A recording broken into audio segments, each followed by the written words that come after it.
Olá, bom dia. Eu queria dar uma contribuição, discutindo o papel do soft law, né, e como a análise axiomática sistêmica é importante para recepcionar essa importância que o soft law tem tido, principalmente para o direito ambiental internacional. Primeiro, né, atualmente a realidade, principalmente das questões ambientais, tem nos trazido a insuficiência do hard law, né? Os acordos que pressupõem que todos os estados acordem numa determinada sanção para um determinado problema, não ficam sempre parados no impasse, né? A gente tem vários exemplos para falar disso, ao passo que o soft law tem sido, né, as normas não vinculantes, né, programas voluntários, né, tem tido o papel, tem assumido o papel de regular as condutas, né, suprindo com adaptabilidade, rapidez, né, a influência de comportamentos que o sistema necessita, né. Então, para tanto, a gente precisa que haja, né, essa adequação, né. Por exemplo, questões ambientais complexas, né? Então, a gente tem problemas que não são possíveis de terem uma solução final, então não existe assim um número que possa ser dado. Olha, se todo mundo retirar tantos por cento de gás de efeito estufa, resolvido o problema. Pelo contrário, né? Nós somos parte da solução e parte do problema de forma interconectada, economicamente, socialmente, ambientalmente. Então, isso gera uma contínua incerteza e necessidade de ajustes, né? Além disso, crises que são planetárias, como, por exemplo, mudanças climáticas, poluição, perda de biodiversidade, né? Degradação. Eu trouxe aqui uma figura, né, que são das barreiras planetárias, para vocês terem uma ideia, né, várias já estão ali onde está verdinho, onde está vermelhinho e roxinho, é onde já as barreiras que já foram transpostas, né? Então a gente já tem ali a necessidade de nos adequar, cortar com relação a isso, porque nós já estamos além do que o planeta consegue suprir, né? E além disso, nós temos que a tendência, né, já a análise jurídica já desde a década de 60, né, reconhece que os recursos de uso comum do povo, né, os bens de uso comum do povo, eles tendem a ser superexplorados, né, porque se o indivíduo for deixado, né, a maximizar os seus interesses, ele certamente irá, né, buscar, né, formas que fazem com que haja socialização das perdas e a personificação, né, dos lucros. E isso gera uma questão que chama-se, né, tragédia dos comuns, né? Mas não necessariamente ela é inevitável, né? Então a gente tem aqui a contribuição da Ostrom, né, que nos diz que em algumas situações ela buscou empiricamente exemplos disso e trouxe essas considerações jurídicas a partir de muito estudo de caso, de que há formas de governança coletiva que são capazes de gerar mecanismos bastante influentes, né, desse uso de recursos comuns, né, com regras e mecanismos próprios, né, acordados pelos grupos, para trazer essa opção sustentável à forma de governança conforme a gente precisa, né? E a teoria axiomático-sistêmica nos dá uma coerência, né? Partindo do pressuposto de que temos esses valores e esse sistema por trás, essa soft law passa a ser, então, algo que não está simplesmente fora do direito, um quase direito. Pelo contrário, é apenas mais um dos contextos, né, normativos que vão ser analisados, né, que vão ser experimentados aí na análise, né? E isso é bastante produtivo, né, principalmente para essas questões de riscos, né, ambientais, como a gente estava dizendo. E um dos grandes diferenciais é essa coerência do direito internacional, partindo da ideia de que o direito internacional existe como um sistema, né, nós não temos que pensar, então, que há um além, né, ou algo de fora, ou algo não direito a nos regular aqui com essas questões do soft law, né, das normas voluntárias que estão aí sendo utilizadas para regular cadeias globais de valor, tratados, etc. Né? Então, essa expansão, né, essa fragmentação é própria do sistema. Não estamos com uma coisa exógena, pelo contrário, é própria do próprio direito. Sempre foi assim e é assim que deve ser interpretado o sistema jurídico. Ele é feito para solucionar lacunas, choques normativos, né? Ter mecanismos de ajuste, nem que sejam temporários. É parte dele, né? Não estamos com uma tipicidade que nos deixa de ser direito, pelo contrário, né? É típico do direito esse tipo de realidade, né? Nós temos que dar essa interpretação jurídica com coerência, lógica, principiológica de busca de justiça, diferentemente de outras carreiras, né? Como a diplomacia, a política, né? Que são focadas ali de contextos, conflitos, uso de poder, né? Fragmentação, então, para eles é uma contingência, é uma dificuldade, é um impasse. Para nós, não, é parte da interpretação, apenas, então, somente uma das outras interpretações, fontes de análise que teremos que levar em consideração, né? Então, para a teoria, né, axiomático-sistêmica, esse soft law que tem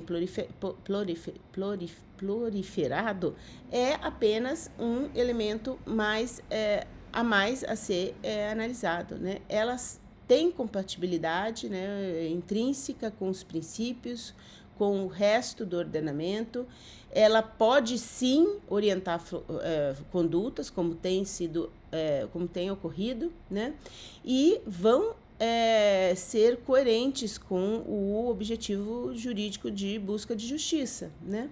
Além disso, tem uma capacidade de negociar, né, articular, complementar implementações e responsabilizações internacionais aí, né? Então, essa é uma das grandes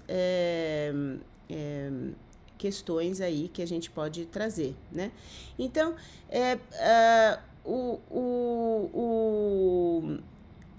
a análise que a gente tem que trazer, principalmente, né, para distinguir as vantagens e desvantagens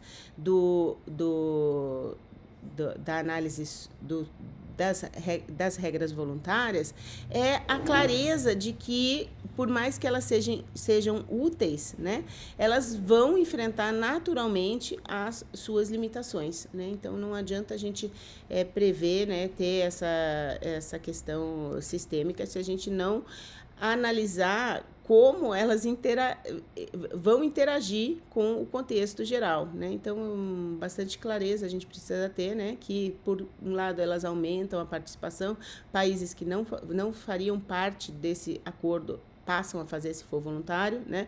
Tem adaptabilidade, dinamismo, rapidez, respondem a situações de baixa capacidade do Estado ou falta de interesse do Estado de regular um determinado assunto, né? Respondem a bloqueios políticos, né? Dão respostas a problemas novos, né? Que não existiam antigamente de uma maneira bastante rápida, mas tem eficácia limitada, né? Um escopo muito reduzido, uma particularidade muito própria, não podem ser confundidas com grandes e abrangentes normas internacionais, né? Que tenham as suas consequências, né? Bastante claras e verificações bastante claras, né? Então, com isso, elas geram os riscos de greenwashing, ou seja, tentar apenas parecer e não agir de modo sustentável, né? E apenas, né, ratificar o que algumas já estão fazendo. Então, ser apenas um arranjo simbólico aí, né, e não algo muito que mude a realidade como um todo, né? Mas, de qualquer forma, a gente pode perceber que esse soft law faz um ajuste sistêmico, né? A gente pode utilizar dessa forma essa ferramenta, né? Dá uma operacionalidade, é um mecanismo frente às oscilações, né? Que a teoria fala, né? E organiza, né? Esses princípios, temporalidades, né? Traz essa questão ali bastante própria, né? E também gera uma possível necessidade de sofisticação hermenêutica, né? Então, como que elas são parte de um sistema, elas serão, então, adaptadas. Então, pode ser que alguma norma voluntária não esteja em acordo com o resto do sistema e esteja causando injustiças, né? Então, a gente tem que ter essa habilidade de analisar as nossas normas voluntárias dessa maneira, né? Então, principalmente, quais são as características que a gente pode observar aqui nesse tipo de regulação, né? De regulação não, de normas voluntárias, né? Principalmente, a facilidade de conseguir consenso, né? Não rompe com impasses, né? Traz uma adaptabilidade, né? E normalmente costuma ser feita com mecanismos de verificação e cumprimento, inclusive por entidades certificadoras independentes, o que gera um MRV muito forte, né? Monitoramento, reporte e verificação com bastante legitimidade, né? E também variedade. Você tem uma possibilidade de, poxa, estou falando de soja especificamente com aquelas determinações de sustentabilidade, diferentemente do algodão, diferentemente do chocolate, diferentemente do café, né? Cada um com bastante variedade de normas que não tem absolutamente nenhuma necessidade de serem iguais. Mas veja, essa variedade pode causar também uma heterogeneidade. Pode causar não, tem gerado, né, bastante heterogeneidade. São hoje em dia, né, 221 padrões alimentares, por exemplo, notificados internacionalmente, 375 padrões privados de sustentabilidade em vigor, né, nesses diversos países que vocês estão conseguindo ver aí, né, e cada um com mais cada um não, e esse conjunto de 375 com mais de 1.600 critérios. Imagina qual é a dificuldade de se acompanhar esses vários mecanismos, né? E por um lado, e por outro lado, essa variedade não tem sido capaz de conseguir bastante abrangência ou abrangência significativa. Não passa de mais de 8%, 7,9% de impacto, né? Então, nesses, pegando apenas e tão somente os sobre commodities agrícolas, né? Nem 8% da área colhida dessas commodities faz parte dessas normas voluntárias. Então, estamos aí incapazes de gerar mudanças transformadoras. Bom, mas, de qualquer forma, esses mecanismos têm sido utilizados, inclusive, em acordos internacionais. Vamos pegar aqui o exemplo do Acordo de Paris. O Acordo de Paris tem as NDCs. As NDCs são normas voluntárias que os países escolhem. Então, qual é o meu nível de corte de emissões? Vai ser, no caso do Brasil, né, de 69% a 70%, né, 59% a 70%, né, se não me engano, 49% a 57%, eu acho, em relação a 2005, né?